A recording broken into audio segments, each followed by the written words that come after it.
ওদি ওদি, শুনেছ পাড়ায় একটা মেয়ে পালিয়েছে? মনে হয় তোমারই মেয়ে পালিয়েছে। যা ছেলেদের গায়ে ঢলে ঢলে পড়ে, মনে হয় ওই পালিয়েছে। দেখো একবার ফোন করে। কি বলছো? ওর দিয়ে আমার আর একদম বিশ্বাস নেই। আমি একবার ওকে ফোন করি, সারাক্ষণ বন্ধু বন্ধু করে এর তার সঙ্গে গল্প করে। The number you have dialed is not in service at this. ও মালো দিদি, সুইচ অফ বলছে তো। দেখেছো দিদি, বললাম না তোমার মেয়ে গেছে। মেয়েটাকে একটু শাসনে রাখতে পারোনি? কি অবস্থা হলো তোমার, নাকটা কেটে গেল গো।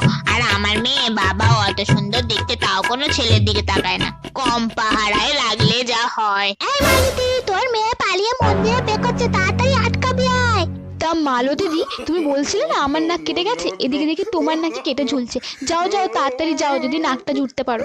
মেয়েটার আজকে পাই জুতোর বাড়ি দেবো। ওদি, এখন আসছি, কথা বলার টাইম নেই।